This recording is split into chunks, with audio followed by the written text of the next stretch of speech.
तो बात हम कर रहे हैं आपके कैटेगरी की कि आप स्टडी वीज़ा है या वर्क वीज़ा। देखें 2 इसमें चीज़ें हैं, ठीक है?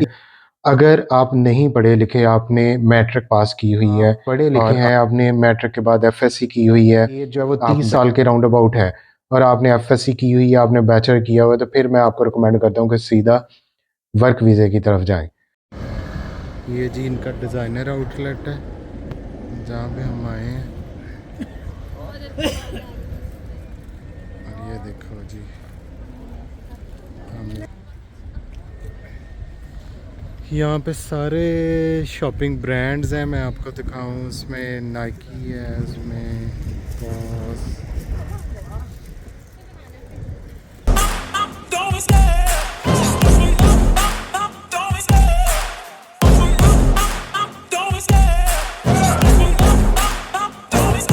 I love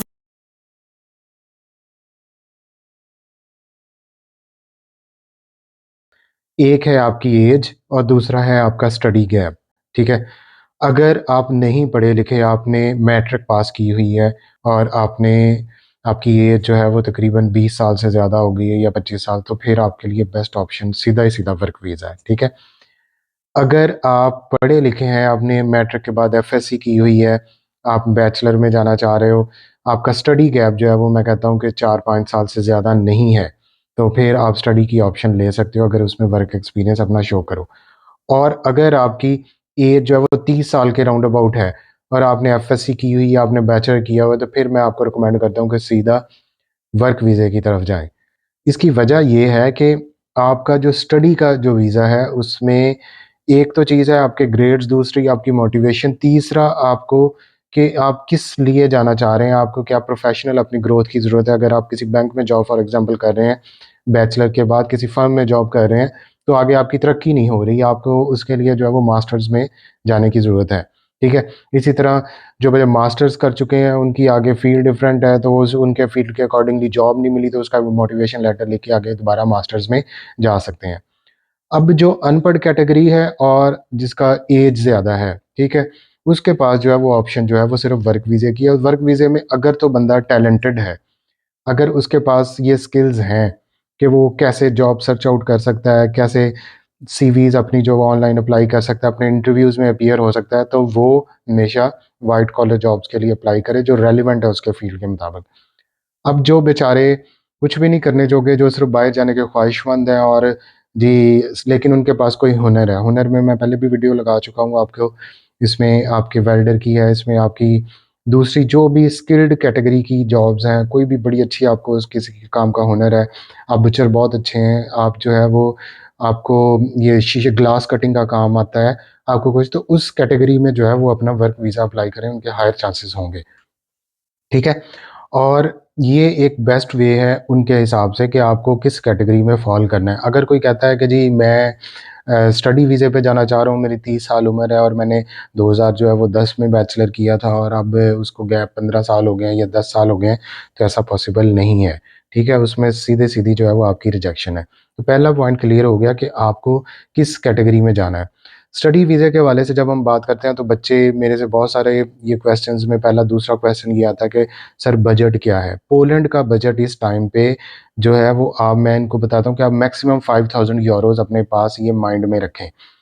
बच्चे करते हैं कि जी सर हमें 1 सेमेस्टर की फ़ीस देनी पड़े, यूनिवर्सिटी भी पब्लिक हो, हाई टॉप की रैंक्ड यूनिवर्सिटी हो, आपके मार्क्स कितने हैं? मेरी जी 2.4 सीजीपीए है, मेरा आइल्स भी नहीं है, मेरे पास जो है वो बैंक स्टेटमेंट भी ओरिजिनल नहीं है। तो यार मुझे बताएँ कि पहले आप अपनी प्रोफ़ाइल तो देख लें। यहाँ पे तो आपको पंजाब यूनिवर्सिटी दाखिला नहीं दे रही है और आप कह रहे हैं कि मैं इंटरनेशनल जो क्यूएस रैंकिंग की यूनिवर्सिटी है, वहाँ पे मुझे दाखिला मिल जाए।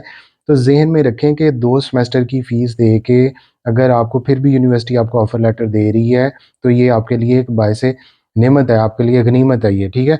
और एम्बेसी भी कहती है कि 1 साल की फ़ीस पे करके जाएँ, 2 सेमेस्टर की फ़ीस पे करके जाएँ, हमें फ़ीस स्लिप दिखाएँ। उससे ये होगा कि आपका जो वीज़े के चांसेज़ हैं वो हायर हो जाते हैं। उनको पता है कि 1 साल की इसने अपनी फ़ीस पे की हुई है, जाते ही इसको कोई जॉब या और जॉब करने की ज़रूरत नहीं, इसकी ऑलरेडी सेमेस्टर की फ़ीस पेड है। तीसरा क्वेश्चन कि जी सर हम अगली फ़ीस वहाँ पे निकाल पाएँगे? देखें, जो बच्चे 90% बच्चा जो भी यूरोप में पहुँचता है, वो अपने असल मकसद से हट जाता है। मैं कल एक बच्चे से मिला, वो जी क्या काम कर रहा है जी? डीवीएम बच्चा है और फूड रेस्टोरेंट के अंदर जो है वो अंदर किचन में काम कर रहा है। पाकिस्तान में उसने डॉक्टर ऑफ वेटनरी थी की हुई थी। अगर वो मेरी वीडियोस देख रहा है तो उसको समझ लग जाएगी। तो यार ये तो मकसद नहीं था ना कि आप वहाँ से यूनिवर्सिटी में एडमिशन लेके आए, एक सेमेस्टर भी ना पढ़ें और यहाँ से बंक करके एज ए फूड रेस्टोरेंट में या यूरोस के चक्कर में, ज़ुलाटे के चक्कर में पड़ जाएं। आप अपनी प्रोफेशनल डिग्री पूरी करें, उसके बाद आपको प्रोफेशनल आपकी फील्ड में जॉब मिलेगी जिसमें इज्जत भी होगी, वाइट कॉलर जॉब होगी।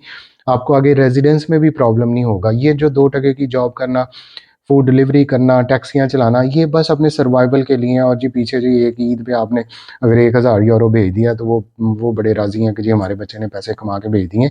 इतना नहीं पता कि इधर बच्चा जो है वो संडे को भी नहीं फ्री होता और हर दिन सुबह से शाम जो है वो अब बस काम में लगा हुआ है, उसकी अपनी लाइफ ज़ीरो है। तो इन चीज़ों को समझें, जिस मकसद के लिए आ रहे हैं उसी के मकसद जो है वो यहाँ पे अपनी ज़िंदगी गुजारें। और कॉस्ट की बात पहले आपको बता दी, 5000 यूरोज़ आपको मैक्सिमम अपनी पॉकेट में रखना होगा। फिर जो है वो अब इसमें आपकी 2 सेमेस्टर की फ़ीस भी चली जाएगी, आपकी वीज़ा फ़ीस भी चली जाएगी, आपकी हेल्थ इंश्योरेंस भी चली जाएगी। अब आ गई बैंक स्टेटमेंट। बैंक स्टेटमेंट पे एक पूरी वीडियो जो है वो मैं ऑलरेडी बना चुका हूँ अपने चैनल पे कि कैसी होनी चाहिए। फिर भी आपको दोबारा बता दूँ कि जो वर्क वीज़े के लिए लोग यहाँ पे आते हैं उनकी बैंक स्टेटमेंट जो है वो सिर्फ 3 से 4 लाख की चाहिए। वो ये शो ऑफ कराना है कि जब मैं वहाँ पे पहले महीने पहुँचूँगा, जब मुझे अभी सैलरी नहीं मिली होगी तो मेरे पास इतने पैसे हैं कि मैं सर्वाइव कर सकूँ, ना बजाय इसके कि मैं लोगों से मांगना शुरू कर दूँ या कोई और तरह की एक्टिविटीज़ में पड़ जाऊँ। और इसी तरह जो स्टूडेंट आते हैं वो कम से कम अपनी जो है वो 15 लाख की मैं उनको बैंक स्टेटमेंट कहता हूँ, या इससे भी ज़्यादा की शो कर लें तो ज़्यादा अच्छा है। और लास्ट 3 मंथ्स की ओल्ड स्टेटमेंट चाहिए स्टूडेंट्स के लिए। वर्क वीज़े के लिए कोई बात नहीं, वो 1-2 मंथ की भी वो शो ऑफ कर सकता है कि मेरे पास सेविंग है। स्टूडेंट के लिए कम से कम 3 मंथ की बैंक स्टेटमेंट चाहिए, और वो जो है वो कम से कम 15 लाख की हो, आपकी हो, आपके फादर की हो, आपके भाई की हो, ब्लड रिलेटिव की हो। अगर ब्लड रिलेटिव नहीं है तो वो स्पॉन्सरशिप या एफिडेविट देंगे। अगर आपके फादर हैं फिर वो ऑलरेडी जो है वो टैक्स रिटर्न उनकी जाती है, क्योंकि वो उनकी सैलरी से टैक्स कटता है, तो उसकी लास्ट 3 सैलरी स्लिप्स। अगर उनका बिजनेस है तो वो अपना एफबीआर में रजिस्ट्रेशन, उनकी जो है लास्ट टैक्स रिटर्न और जो है उनका टैक्स फॉर्म जो है वो साथ लगेगा। तो ये बात चीज़ें ज़हन में रखें, अपने डॉक्यूमेंट सीधे रखें, अपनी नीयत साफ रखें, आपको जो है वो बाहर का वीज़ा मिल जाएगा, शेंजन वीज़ा मिल जाएगा। इतनी बड़ी कोई ये मुश्किल काम नहीं है कि ये जिसके लिए जो है वो आप नामुमकिन है। ठीक है? तो इस शॉर्ट सी वीडियो का मकसद ये था कि आपको ये चीज़ें क्लियर कर दूं कि आप किस कैटेगरी में फ़ॉल कर रहे हैं, आपकी बैंक स्टेटमेंट कितनी चाहिए, आपकी कॉस्ट कितनी आएगी। पब्लिक यूनिवर्सिटीज़ के एडमिशन्स जो है वो ओपन हैं और ओपन हो रहे हैं, तो जो बच्चे कंसल्टेंसी लेना चाह रहे हैं ये लास्ट मंथ उनके लिए चांस है।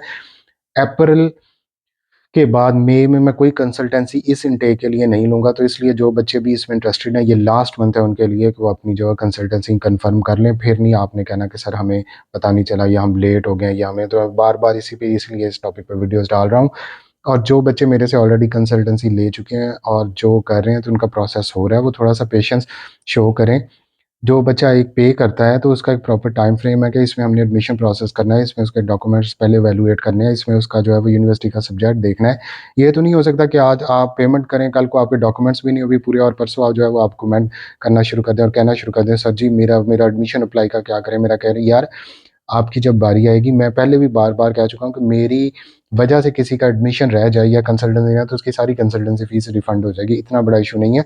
लेकिन बी मैच्योर, बी पेशेंट और अपना जो है वो उसमें साथ में मेरे साथ जो है वो अपना कोऑपरेट करें, अपना हार्ड वर्क करें। आप सब्जेक्ट सिलेक्शन करें, जब मैं आपको बताता हूँ उस पे थोड़ा-सा पढ़ें, अपने सब्जेक्ट्स देखें, तो फिर जो है वो आपकी कंसल्टेंसी जो है वो इफेक्टिव वे में पूरी होगी। तो इसी के साथ ये वीडियो ख़त्म हो रही है, तो मिलते हैं नेक्स्ट वीडियो में। Thank you.